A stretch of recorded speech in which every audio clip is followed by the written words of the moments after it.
Story 1. A lawyer and a very exclusive, stable investment bank.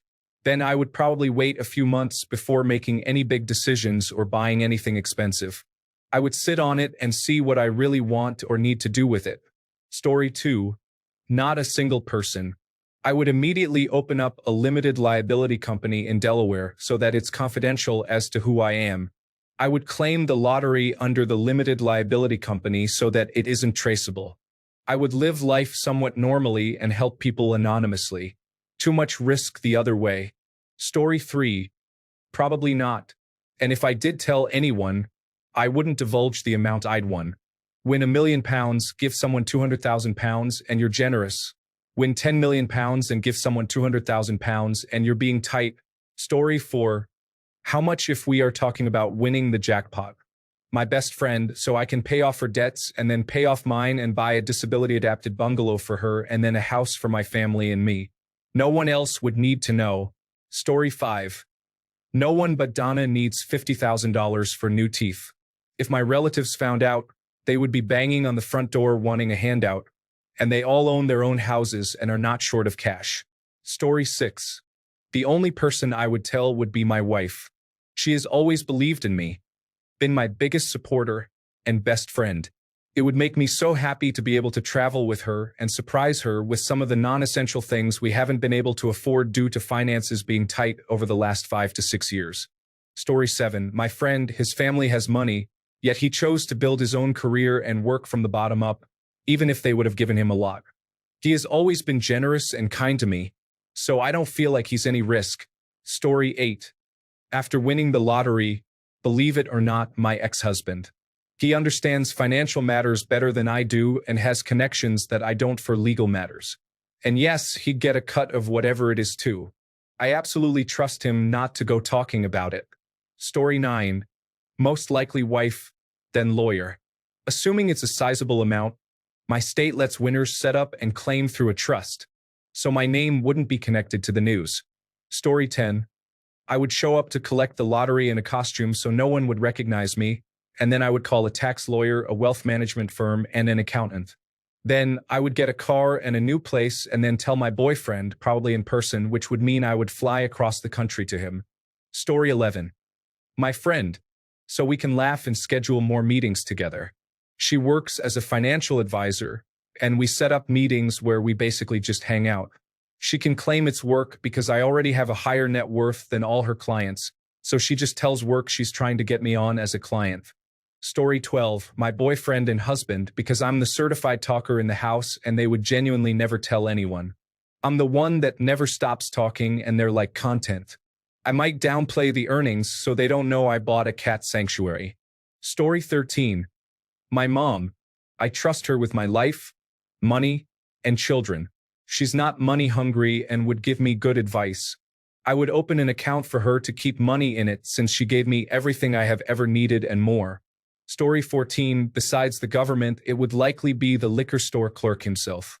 I go to the liquor store a lot just to buy alcohol, but once in a blue moon, I will go in on Powerball with the clerk who has become my friend over the years. We pool our money and buy a ton of numbers. He and I have an understanding that we both put a certain amount of money down and then we'll split the winnings. At the end of the day, both of us are not greedy people, and he would likely be the only person I would tell of the winning as he would be a winner too. Story 15.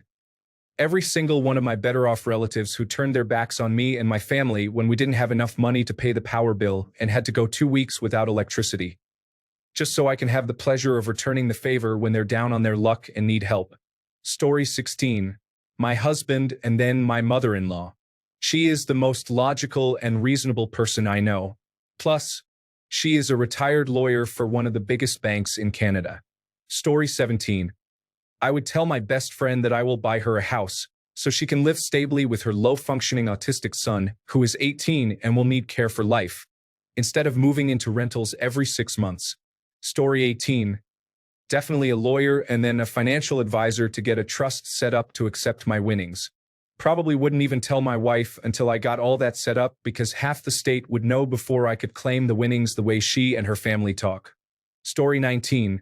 You should first open several business names in multiple states and countries, and then establish a trust before you even collect your lottery winnings. Use a lawyer to set all of these up. This will protect your money from the vultures that will swarm upon you. Story 20. My wife, who would be the only person I tell, ever, besides a lawyer or accountant or whoever rich people use to manage their money. I might tell my pets. Maybe not even them, they are all thieves. Story 21. Not a soul but the lottery officials when I collect my money. Then I'm disappearing after deleting all my social media and canceling my phone number. Story 22. My kids. I raised them as a single mom, and there were times when we really struggled. We had 2 periods when we slept in a car and slept in hotels. I was working, but we had to keep moving because my ex, who was abusive and also an addict with mental health issues, was stalking us. It was so hard, and they were the only thing that kept me going. I want them to know that they will never have to worry about financial stability again. Story 23. I know people advise laying low and contacting a lawyer and an accountant. I'm just afraid of getting into a car accident or having a heart attack before I turn in the ticket.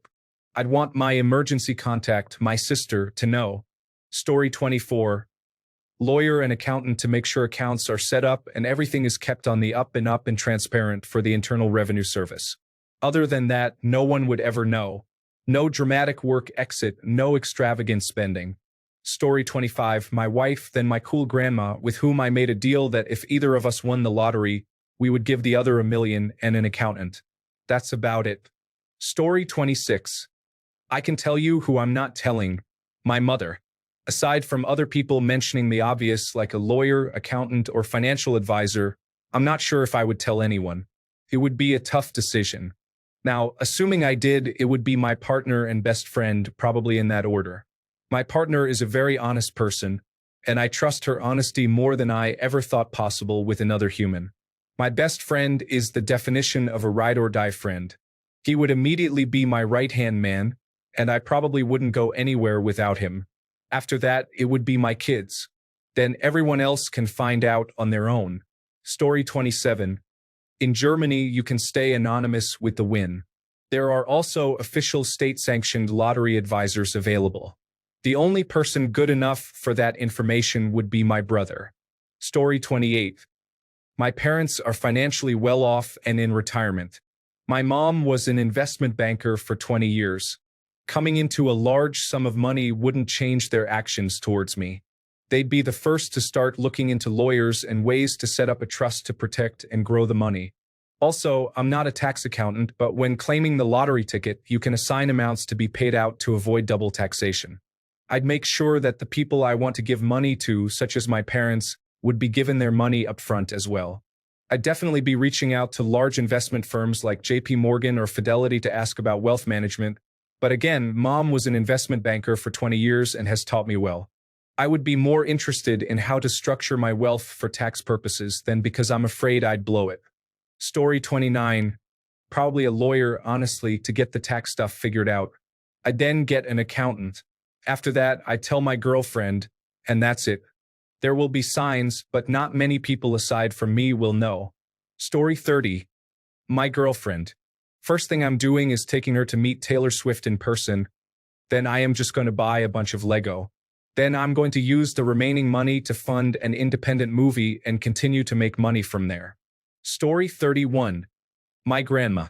I tell her we can finally pack up and get out of our abusive living situation, and I can get her the best healthcare possible and try to get her quality of life back.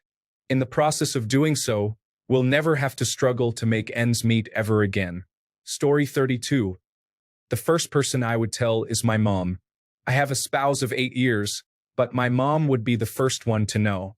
Winning the lottery has always been that someday it will happen kind of thing for us. I literally remember being 6.5 years old all the way to being a teenager. We would be walking to the store and we would play this game. If I won a certain amount of money, I would give a certain amount to your dad, a certain amount to my sisters or brother, a certain amount to your brother, and a certain amount to you. I swear she's manifesting. She would be the first person I'd call. I tell her to pack her bags because we are living now. Story 33. A friend of mine, she is going to kill herself in 3 months or less. I want her to have the best vacation she could have and finally have the car she always wanted. I assume it would not be a $3 lottery win. I don't want her to suffer for those months or days that I have left with her. A last vacation would be great, or whatever she would want. Story 34. I tell my cat, but nobody else for about a month. I have to think long and hard about what I'd like my newly funded life to be like. Once I know what I want to do, I can make some plans. I, of course, will immediately bring my cat to the finest veterinarians on the planet to ensure the rest of his time on Earth is as healthy and happy as I can possibly make it. He's around 12 but is still in good shape. Having every possible scan, test, and medical screening possible will identify issues for remediation or, if necessary, palliative plans. If he's not doing well, I will need to bring him someplace where he can hunt rats all the way up to his last day if necessary. He's really good at it and very much enjoys it. I want him to spend the rest of his life doing what he loves most: napping and hunting down rats. He's a hardcore predator as well as an adorable cat. I would then have a memorial cat shelter named for him and supported by investment earnings. I contact my attorney, followed by my accountant. Once I have a tax plan in place, I'd contact my broker to create tax-correct accounts for the assets to be invested in. Once the assets are in place along with a budget, I'd start gathering information on certain relatives to see if I want to invest in their futures. If I see someone who can make good use of a fine education or has some ambition in a particular area, I'd consider investing.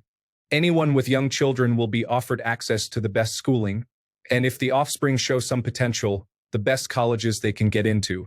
I'd be happy to fund medical school for every relative with that ambition. It won't be much. Most are not particularly oriented towards academic achievement. If any do light up, then I want to support that. Then the circle expands to good supportive friends and their children.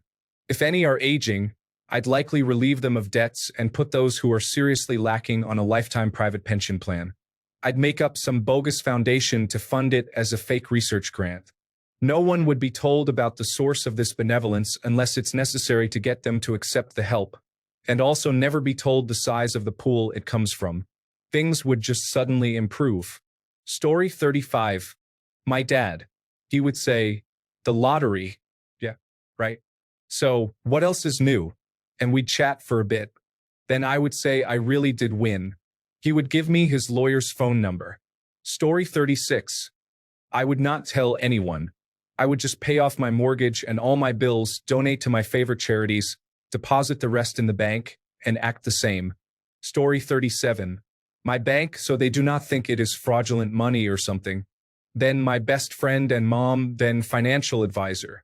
And I would probably keep it at that small circle because I do not think it would be a good idea to let that information spread beyond that. Story 38. My father. He has never been in good shape regarding finances, and my dream is to take all of his financial worries away. I'm slowly getting there though. Story 39. My parents. They are pretty rich and know they would get a ton of cash. They are also nearly 80. They don't care about being rich as they already are. They would connect me with the people I need to talk to, such as lawyers and finance managers. I'm incredibly lucky. My parents are incredible humans.